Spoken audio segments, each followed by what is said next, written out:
All right, all loyal listeners, we have a special guest with us for this week's episode. With us is the host of For the Masses podcast, which interviews influential persons and interesting personalities, including a few high-level athletes. Hence why we wanted to get this gentleman with us.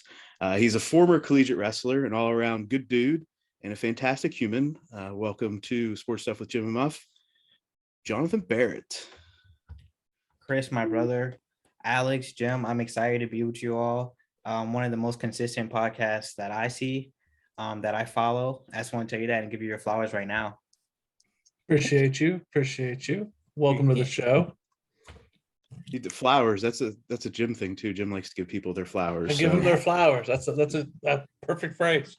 You have to while we're here, while we're Exactly. doing it, and we're in a similar space. Obviously you're different areas in the space, but we're in a similar space, and like you guys are extremely consistent, doing multiple episodes per week now. So I'm excited for you guys, and like we can talk about the sports betting thing and where I think you guys should go. I had a guy on my podcast who was very big in that space, so I would like to link you guys up with him too. Yeah, for sure. Yeah. What this is, people helping people, right? Absolutely. So a little bit of the history. I know Jonathan JB from previous work in which we both worked in the same space in a higher ed institution. So that's how we got connected. Really, interesting and fun times, right, JB? Yeah, for sure. Definitely interesting and fun on many levels. Yeah, this is good. This is a good time. Good people, good time. But we've not grown apart, but we've obviously gone our separate ways since then. So just start out first. I mean, tell us a little bit about what you're into right now with your podcast, how you got into that, because I think we kind of like we're going our own separate directions, but both had like this aspiration and interest. So just tell us and tell all our loyal listeners, how you got into that, and what's interesting to you about podcasting. Yeah, so I started podcasting. I was a guest on a few podcasts from like 2017, 2018 timeframe. One of my close buddies, Jamie Kane, he had a podcast called Everyday Edge. And it was extremely attractive to me because he talked about like just like self-improvement, getting better. And at the time, and still now, I was extremely into that kind of stuff. So like reading, working out, drinking water, eating, like things like that, and growing spiritually as well. So I knew him, and he invited me on to talk about podcasting. And, he always said, you should have your own show. And I was like, oh, trying to, the thing, everyone who has a podcast and you get on their show, they would tell you. So I just took it with like a grain of salt. And, he had told me that my episode with him was like his highest view episode at that point in time. So I was like super grateful and humbled by the opportunity. And obviously, in the type of things I'm involved with, obviously, like come from higher education, I am in the military, so super into leadership. And I was like, man, I do have something to say sometimes, and I have a lot of connections with a lot of people in different areas. So why not do an interview-based podcast? So my Instagram name was JB the Masses. And that came from, probably like an arrogant side of me saying, I'm massive, in the gym or something like that, something like 21-year-old, like ego, and then it also correlated to like Jesus fed the masses in the Bible, so started a huge like faith-based podcast where we interview people and their successes and how it glorifies God. And I've probably been doing that for like a year and a half, 2 years now, working on my consistency, like you all. And the thing about my podcast is that it's a interview-based podcast, so I can actually batch record and I can have podcasts like stored, as you guys are more like current event based and things like that, so you have to kind of like always be on it, so there's really no excuse for me not to be as consistent as you all, but I'm working on it and I've been getting more consistent. So yeah, that's where For the Masses came up with. Right. Yeah, I knew the social media handles and everything, and I figured, but I never knew like kind of the initial understanding of where that came from. And it's just being a 21-year-old punk, right? I mean, that's where it comes from. Yeah. Justifiably. And I think most people who know me, they see that side of me, but they don't understand how deep it goes sometimes. So like most of us dudes, Yeah. and so, but everybody's got that time in their life where you just let it grow into your own kind of brand, which is pretty cool. Yeah, and it's funny because you probably met me at the time when I was just like, hey, JB, you could be cool sometimes, you don't always got to be on it,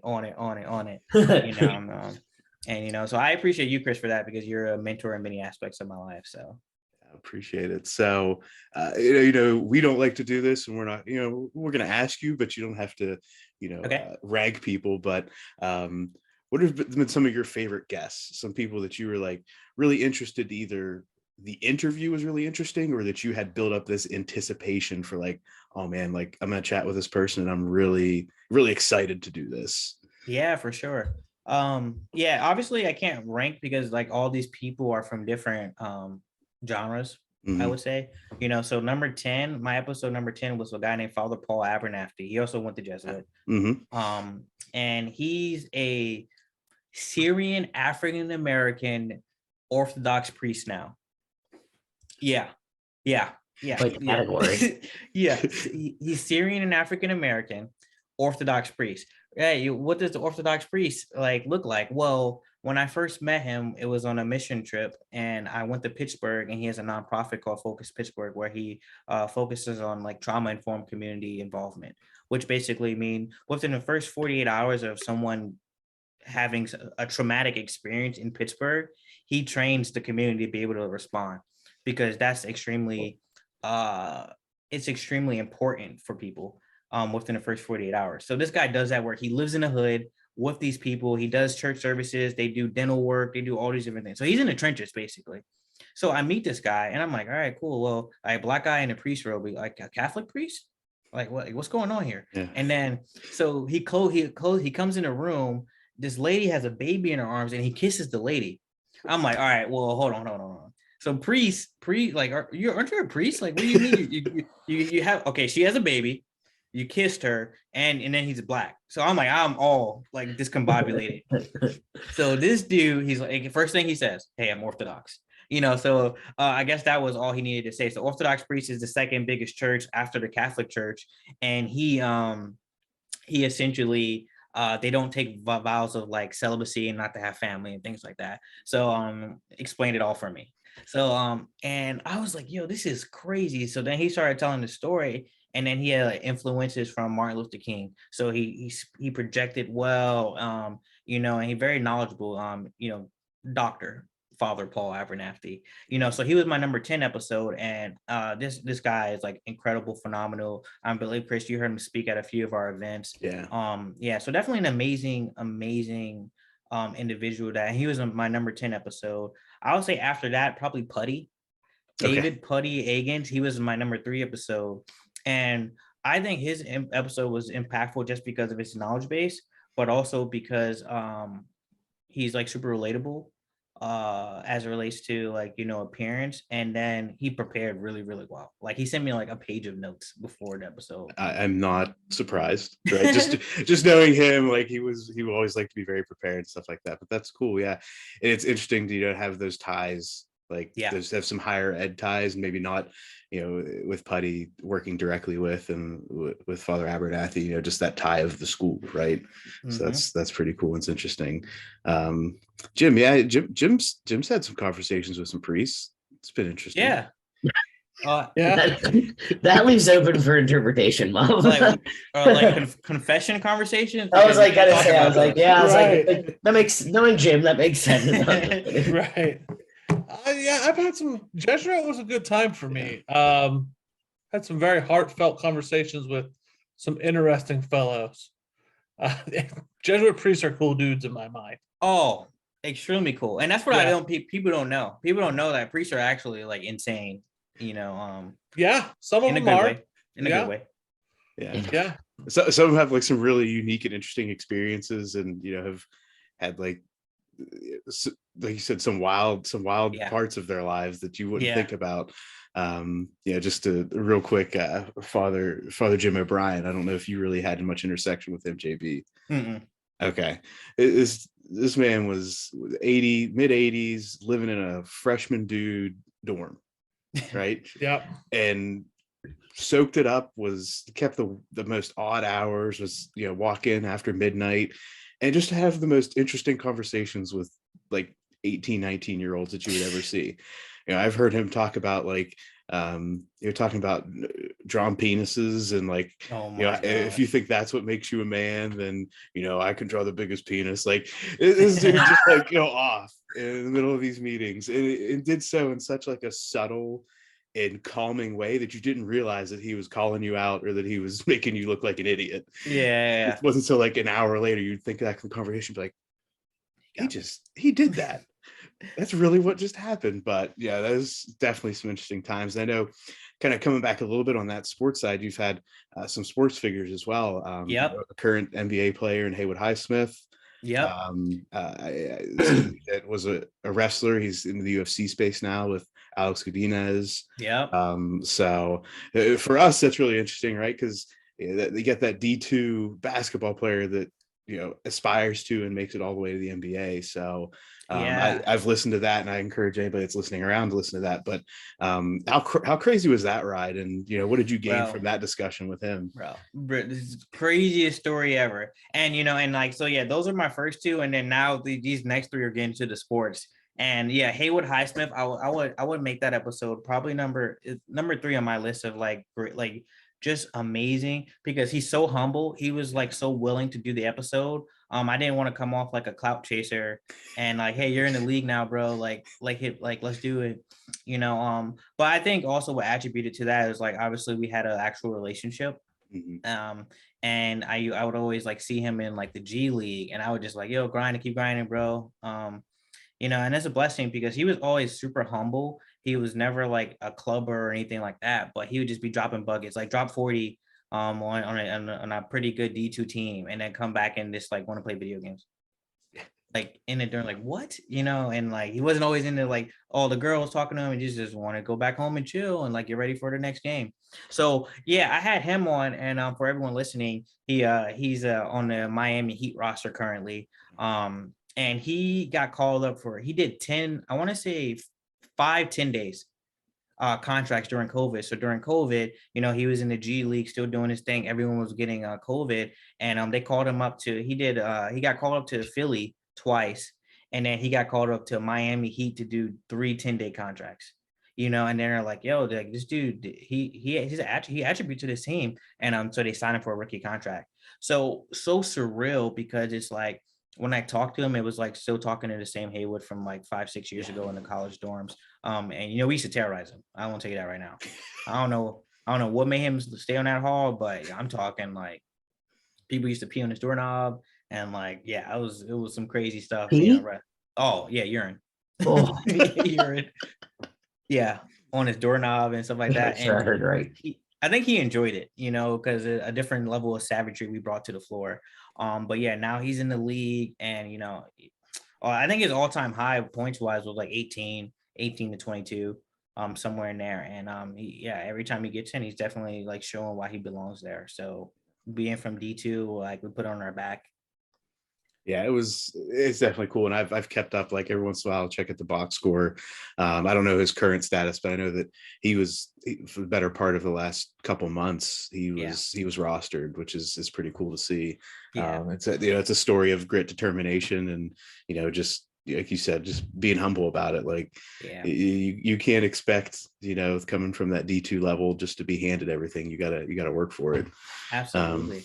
Which brings a little bit about you, right? You have your own athletics journey, Yeah. being a collegiate wrestler at the D2 level. And, you had a lot of influential people, and you still do keep in touch with them, I'm sure, as part of that journey. But, tell us a little about how that journey has impacted your life. You were with a new program at the time that grew into really a top tier program. Yeah. And then, how that just impacted you from that point forward. Yeah, man, I'm super blessed and grateful for like the opportunities I've had, because I don't feel like I was that good. I wasn't like the best wrestler, on the team or anything like that. I definitely had to like earn, the success that I did have. I'm from inner city Richmond. I think I was the only guy like wrestling at some points, in the inner city. I started in 9th grade. And when I graduated, I didn't qualify for states, and I didn't have I had 0 offers my senior year, so, but I love the sport. So I just kept on wrestling on the off season. And then started getting some looks because I was like, I was getting better. Even on the off season. So I went to a D3 where they were NAIA. They cut the program when I got there. So we wrestled club. So I wrestled club for about a year and just got better.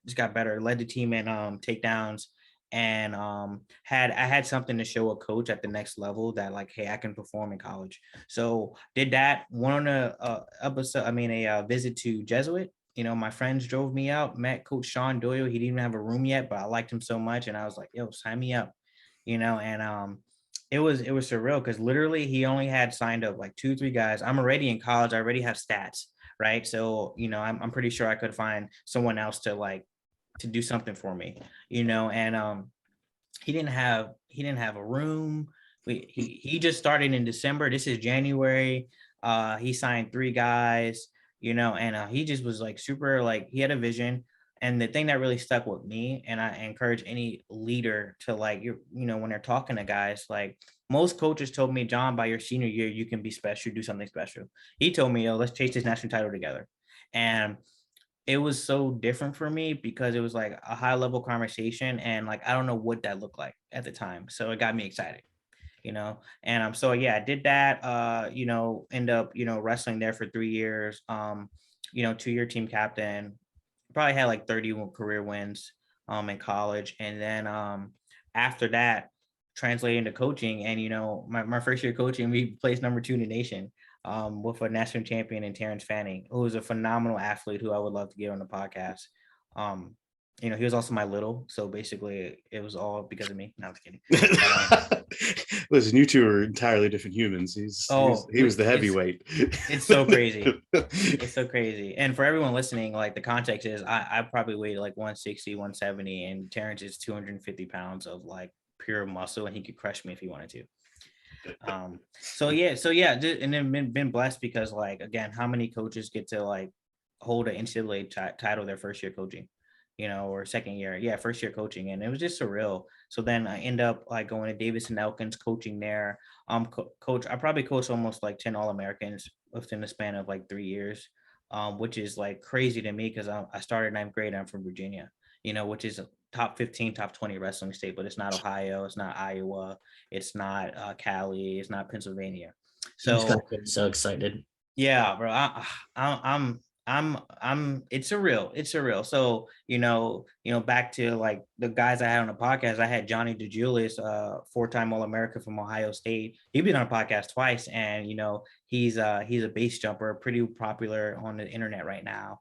Sponsored by Logan Paul, things like that. And he was on the show, and high level wrestler, wrestled at the Ohio State, when Ohio State. My guy.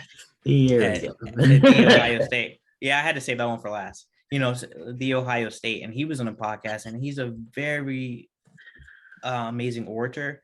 And not only that, just his mindset is unique, and he has to be unique if he wants to jump off of bridges, right? And West Virginia Bridge Day, he got arrested, so I mean that's cool. Yeah. Wait, how do you get arrested on Bridge Day whenever you're supposed to jump off the bridge on that day? I don't know. Maybe he tried to go on early or something because it's like 5-hour window.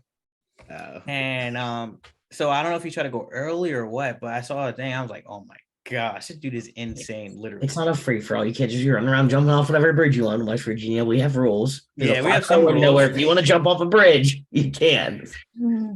Yeah, and yeah, so he was on the podcast twice. Like I said, he's sponsored by Logan Paul, and because they're from Ohio too. So you guys got a lot of talent coming in and out of Ohio. It's true.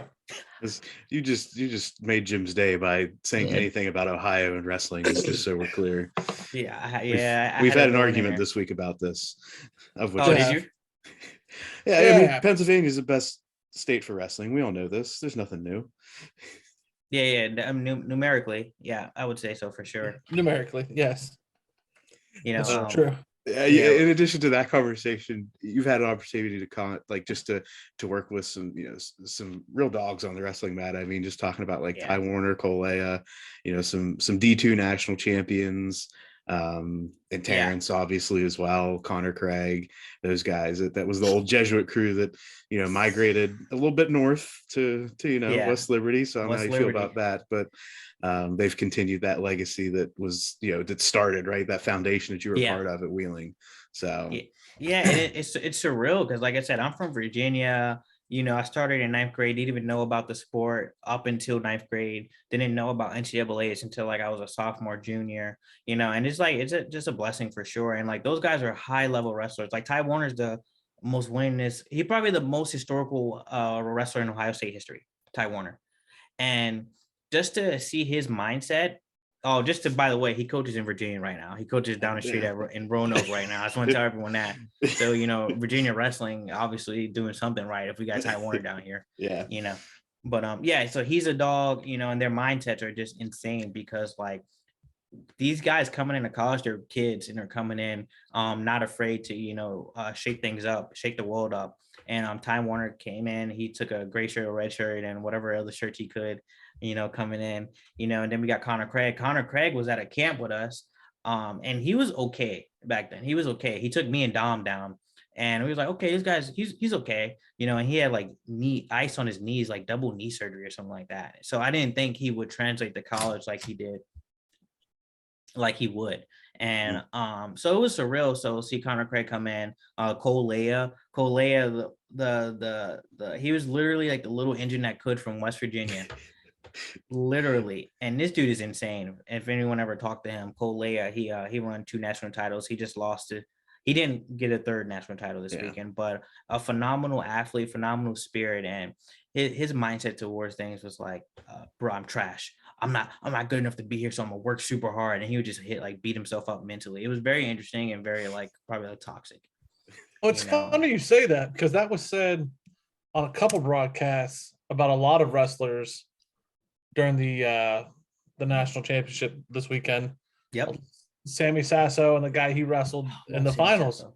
Both those guys, the commentators were like, if you talk to them, they will tell you they suck. Yeah, for sure. And like you got 2 guys going for the national championship at 149 and they both think they suck. Yep. And it was like, but that's the mindset of a wrestler, of a good wrestler, is they're always improving. Yep. There's no real ego there. It really isn't. And like, they're all insane. I think it's such a humbling sport. That's why. You know, and it's like, like we don't have a lot of schools. There were 77 D2 D1 schools when I first started. D2 had like 65 and D3 had 150. So your opportunities to actually go on a team, get recruited in college, not only start because there are only 10 spots, but to get money with 9.9 scholarships in Division I only, Division II, maybe 9.7. divided by X amount of people. So your opportunities of going to competing at the higher level, if you're not on like the top 100 list of wrestlers, is pretty slim to none, Well, pretty slim to none. It's a similar concept I say, like with running, obviously wrestling is a hard sport, but there's nowhere to hide. Yeah. Like you're either going to win or you're going to lose. Like in basketball, you can be like kind of that 5th man that's on the winning team and maybe not the biggest contributor, but in wrestling, you either win or you lose. You either win or you lose. And like you get what you earn. And you're right there. Yep. It's just you. Like there's no one out there to hide behind. Like you get what you earn. Now for sure, you can't hide behind anything. And so I definitely think it's a humbling mindset. You rarely see like cocky wrestlers, cocky in a way of like, I'm the best dude out here, because anyone can lose. Anyone can lose. And we saw that this weekend at March Madness. Man, Spencer Lee lost. For everyone listening, Spencer Lee was like a child prodigy. He was more famous than me when he was 10 years old, winning national titles at 10. And this guy is insane. He's from Pennsylvania, and he committed to Iowa, won 3 national titles. So during the COVID year, his COVID-free year, he won a national title where he disclosed at the end of his title, I tore both my ACLs. I have no ACLs right now, and I'm winning national titles, went viral on ESPN. So he went into this tournament and he lost in the semis to a young Ramos from Purdue. Mm-hmm. And I almost cried, honestly, because I was just like, after you get 3, you kind of want to see people get 4, he ended up losing in the semis by a crazy pin, and he was up. that was great. I was watching that. Hilarious. The viral moment from that, aside from him getting pinned, was his mom's reaction. Did you see that? I didn't see his mom's reaction. No. Oh, you can look up this later. His mom wears glasses, and she literally tore those glasses apart after he lost. Yeah, she did. I did see that, She was like so just emotionally. I don't think it was necessarily like anger exclusively, but just so emotional at like how it ended, and it ended so quickly. It was just like a moment where you need to be like, mom was all in for this. Yeah. And it didn't happen, and she just didn't know how to react. And like the thing that was right in front of her were her glasses, and she was like, Yep. ah. Yeah, but now you're sad and don't have glasses. Yeah. Yeah. Yeah. Now you messed your stuff up. Yeah. Yeah. But I mean, yeah, get a little bit more this weekend, right? There's a lot that happened over the weekend of these championships. You had Spencer So Lee go many. down, RBY Spencer Lee. lost in the finals. Oh my gosh. So RBY from Penn State. So Penn State's been the most dominant team in wrestling over the last 10 years. You know, if you would say that. Yeah, it's 23, right? So 2012, the most dominant team, you know, which is, you know, Ohio State won. They won one over the last 10 years. You know, so it's okay. They got one. You're going back down Jim's list of favorite people. You're up and up for a minute. Dang, Jim, I came on here just to talk about Ohio State. I know you did. I'm gonna let it go. And so yeah, you know, Penn State won one. I mean, Ohio State won one. Ohio State. So like, they probably won their last. Like, they probably won 5 or 6. But yeah. So RBY, man, he was contemplating whether he's going to come back or not. You know, and he's been so dominating, and he's such a agile guy from Arizona, and he trains with like UFC guys, like he trains with Dominic Cruz on his footwork and things like that. So he really was coming out here like being saucy and just like providing a another aspect to the college atmosphere that we haven't seen in a long time. I would say the last time we've seen it is by a guy named Ed Roof. He fought in Bellator, and now he coaches in at where he coaches at? Illinois. You know, but yeah, he was such a slickster, and he brought in a different level of athleticism to the sport. But RBY lost this weekend. I'm like, oh my gosh, what's going on? You know, and then but you know, Penn State, they had a few guys win. Starochi, Carter Starochi. I don't know if I ever say his name right. But Starochi and Aaron Brooks both won. They had Brooks. Those 3 others get second. They had 5 in the finals, which is pretty crazy, but they only had 2 win. They had 2 guys third place and another 7th, which is Max Dean, who's a returning national champion. He got tossed out in the quarters or semis, I forget which. But I mean, it was hilarious. He was the returning national champion. He was ranked 9th. It's crazy. And the thing about Max Dean, I think he was so underrated because his brother Gabe Dean was such a dog, right? You know, and he put the Dean family on the map. And so like, he got a brother, oh man, and he works just like his brother. But you know, I think there was a lot of different combination that goes into us having success. And you know, definitely, I don't know. I can't really speak on it. I don't really know him, but yeah, interesting seeing him that low. Who else? So we're talking about who else lost? You had lost after that. I think it was more of who won, right? You had was it Cornell's Yanni Diakonalis? Oh, Yanni's a dog. And then Mason Paris finally got a national championship at heavyweight. He was in like the shadow of Kyle Snyder and Gable Steveson. So let's talk about Mason Paris, right? I feel like he wrestled in college for 10 years. Because I feel like he wrestled in college when I was in college. And that was 2016 I graduated. So I don't know where Mason Paris, I really feel like he's my age, 29. He has to be 29 at least. There, with the COVID year plus some red shirts, you've got some guys that are like 7th, 8th year out there right now. Oh, it has to be. And I was like, he's been in the final 5 times. You know, so yeah, Mason Paris, he's a dog, heavyweight champion. Like, obviously, like seeing him compete at a high level, like, yeah, and truly in the shadow of Kyle Snyder and Gable Stevenson, now a you know, Olympic gold medalist and WWE star. Yeah, Jim. What's he been up to, Jim? Is he still like getting trained? He's still getting trained. He's still trying to adapt to it. Oh, is he? Yeah, and I think he's trying to like flirt with the Olympics still. So it's like, which route are you going? I know. I was like WWE. Give them dollars. Yeah, I mean it's there. Well, maybe, who knows? They're gonna get sold, right, Jim? Right. Oh, really? Right. WWE? They're thinking about flirting with the Saudi Arabia gig. Oh, All our really? sports are gonna go there. Yeah. They Yeah. got too much money. That's why they just like buying sports.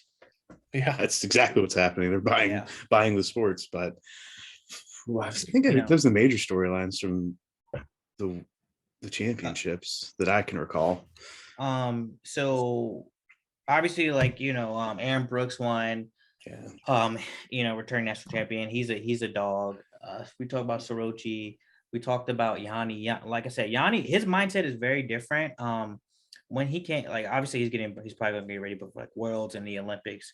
But yeah, he won 4, but he was always like the type of guy, like, yeah, I'm not these other 4-timers, I'm myself, and like I'm the culmination of all these guys that came before me, and it's kind of piecing it together. So it was very, very, very interesting. Man, it was very interesting. Guys have been so dominated over the last decade that you a 4-timer going into the finals, you kind of expect them to win and expect them to win well, So it was Nino Bonacorsi from Pitt. I think that their first individual title in like 10 plus Princeton. years. Not Princeton. Is it Pitt or Princeton? Nino Bonacorsi is from Pitt. Yeah. Yeah. His dad was like the quintessential Pittsburgh dad in my mind. Had like the mullet, like was wearing just like a sweatshirt and jeans, and just looked like a guy from Pittsburgh. Everything about it. He's going down south side. He's gonna get himself something from Pants and that. Like he's like that guy. Yeah, just looked like a Pittsburgh dude. That's right. And Pittsburgh does have their own vibe. I love Pittsburgh, honestly. It's always a good time. It's a young city, but it's a cold city at the same time. And so Pittsburgh. But then I wanted to see Quincy Monday, who everyone knows, like Kenny Monday, first Black Olympian. He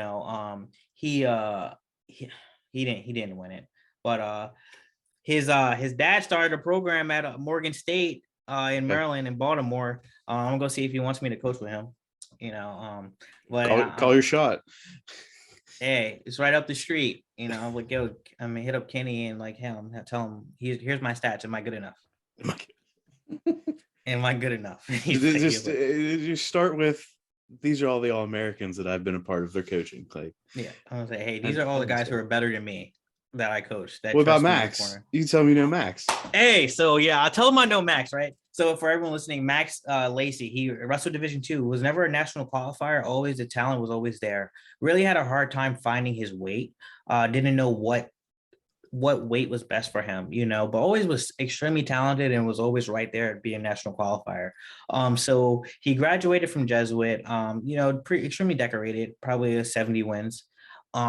He translates out of college, goes into just like the regular job world, gets a job, gains a little bit of weight, and then he comes back and he sees a little matches and he's like, man, I still feel like I could do this. Got back in shape, got back into wrestling shape, started training here and there, went over to Costa Rica. He has dual citizenship. Went over to Costa Rica and was like, hey, who's your guy? Like, I'm willing to wrestle him for the SPY, and beat the guy in Costa Rica for the SPY. So now he's a Costa Rican World Team member, right? Now he's their guy. He probably he won a match at Worlds, and no one ever won a match in Costa Rican from Costa Rica and Worlds. So I'm definitely making history, and it's not really talked about in the wrestling community like it should be, especially coming from Division II, and he was my roommate, and I was better than him. So it's very shocking. It's very shocking. You were better than him. He's now better than you, right? He's better. He's way better than me. He's sponsored. He's sponsored by the RTI up at Indiana. So the Regional Training Institute. He's sponsored up there. Sponsored athlete, full time, just like wrestles and travels to tournaments. And he's there with some pretty phenomenal guys. Isaiah White, Chad Red from Nebraska. And their coach is pretty talented as well. So, they're a growing team, a growing RTI. Super, super happy for him. So around these high level athletes, and his was one of my most favorite episodes as well. On For the Masses podcast. And he actually talked about like the mindset and like what really got him to, where he's at now, where he can be doing his dream full time, and that's a blessing. So he's always in Bulgaria and like Russia and training in places where I wouldn't go for fun. But I yeah, wouldn't so go for fun. it's crazy, man. So like another Division 2 guy doing what it takes. And everyone I tell guys like, yo, like, yeah, he's on a Costa Rican world team, making history, he's the LeBron of Costa Rican wrestling. The LeBron of Costa Rican wrestling. Did you just make that up? Yeah, basically. But I told him, I was like, Max, if you don't go over there and demand more money, you just like got them in the history books, and they give all the money to like some other sports that are a little bit more like when you think about Costa Rica, where you would think. So it's like wrestling isn't the top of their priority list, but he's literally came in, beat your guy, and like water polo has more funding than them, or something like that. I'm like, all right, well, this guy just made history for you guys, so like do something. He's too nice. I told him let me manage him. He is. Did you? Yeah, I told him I'll manage him 10%. 10%. That's what 10%. 10%. That's all I want. All right, JV. Well, what's next? What's next that you have on the slate for your podcast? I don't know if this is something you want to talk about, but like your rap career, you're always dropping albums, and just life, man. Yeah. Well, first of all, I want to say I'm honored that we were able to make this happen, Chris, because I know we try to like, hey, how can we do something like a crosstalk on a podcast? And I think you should all come on the For the Masses podcast. I don't do it like this. I don't do anything like this, but I think you guys would like the format, and we can talk about, definitely how you guys are like chasing your dreams, and that's a blessing too. And you're doing it as friends. This is the friends. Making it happen. We are friends. And like I said, hook me up. I'll be on anytime you want. It'll be lit, and I don't know where you guys are at spiritually and with your faith journeys. I would love to like hear where you guys are at with that as well. And so I in 2020, I started. I don't know where it came from. Me either. That's why I want to know. I posted a picture and I was like, yo, mixtape coming soon. And it took off. It took off quicker than my podcast. So let's be honest. And everyone's like, oh, JB's like, he's doing music. He's doing this. Like, yo, he's ready to drop music. And like, I don't know if it's like my tone or like if people know me, the way I say things, that people just take me serious or something. I don't know. But everyone took me serious. And then I had my friend Anna. She came over and she recorded me in this vest. I had a vest that said 804. That's Richmond, Virginia. And it looked like one of the old 50 Cent vests. And I had her ask me like rap questions.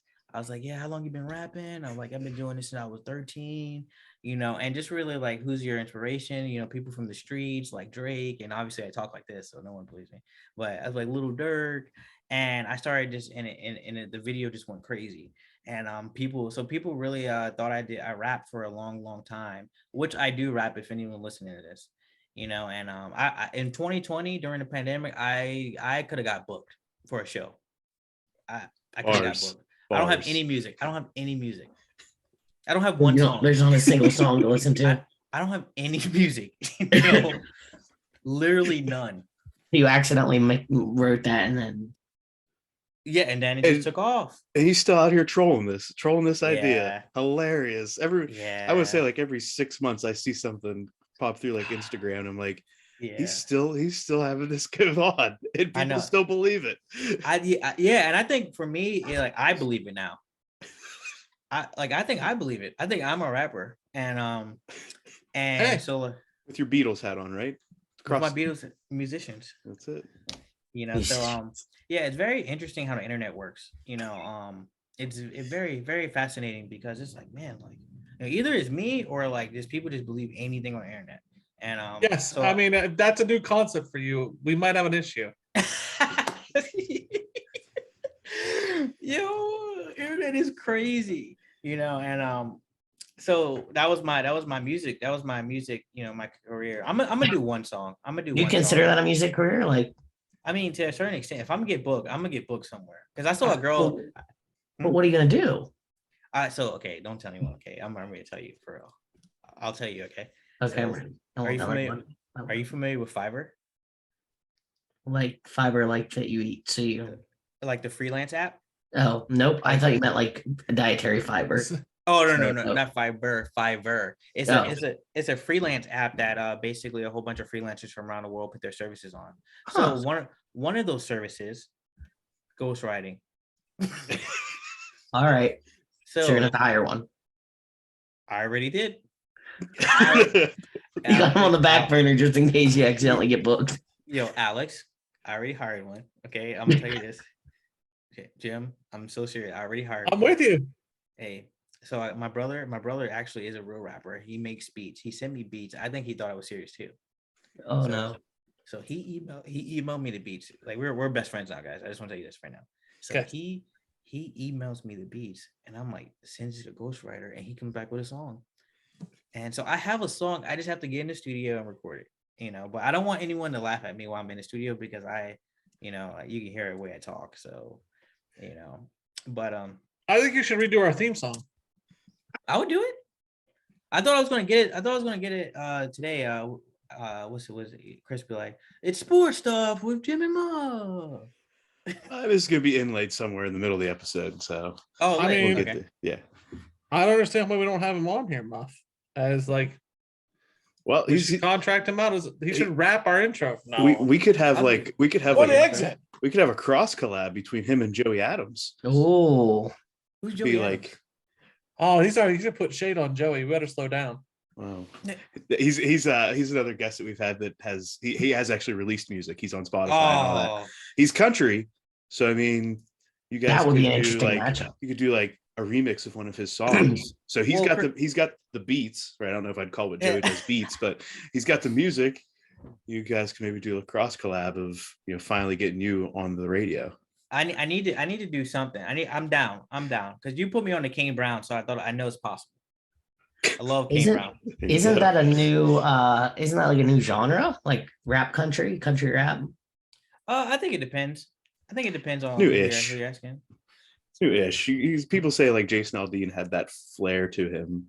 You've got some older musicians in the country space that were doing more of I don't say it's definitely not rap, but they were definitely doing some more speaking to it as opposed to like some traditional country. But yeah, we'll see. I'll get with Joey. We'll see if he's interested in doing this cross collab with a world-renowned rapper without a song. Yeah, I already have the cloud and I have a song, so I'll He get has the ghostwriter. cloud. The clout. Got the There was a clout. T, Jim. Cloud. That was I thought not a you meant D. the That was cloud. a T. I was like, oh, we all Well, have the Jim and I cloud. actually can't hear either. Well, JV, appreciate it, man. Why don't you shout out your podcast, how people can follow you, get in touch with you, engage with what you got going on, man. Yeah, no, I appreciate the opportunity. The podcast is For the Masses podcast on all platforms: YouTube, Facebook, Instagram. My personal handle is at JB the Masses. Really, if you guys are listening, subscribe on Spotify. That's where we're putting out the video podcast and things like that. So I'll have the Jim Muff and Alex on here shortly, so we can do another podcast. And I want to tell you guys, there's a guy named Brad Thomas. His podcast is called What's the Spread? It's a sports betting podcast. He runs like 3 or 4 podcasts, and he on NBC Golf. Okay, I'm going to link you guys up with him, and you guys can talk about the sports, sports and sports betting podcast, how to grow your sports betting podcast too. I think he'll be extremely beneficial for you guys. Sounds good. You're the man, JB. Appreciate it. Thanks for all your thoughts, ideas, and we're gonna make this music career just skyrocket now. Hey, we're gonna pop. That's the goal. That's Hey, the goal. I'm we're gonna gonna pop. represent you. I only want 9%, not the 10 that you wanted for Max. Hey, and you're a fair man. And Max is my friend, so he's stupid. No, I'm just kidding. I'm just kidding. I was kidding. But no, it was a pleasure. I'm glad we were able to make this cross collab happen. Like I said, you guys are like the most consistent podcasters I know. And like there's been quite a few people who started podcasts, and we're obviously all of us are in the top 10% right now. So like let's keep growing and keep building, and I pray the best for all of you. All right, Appreciate JB. you. Appreciate it, man.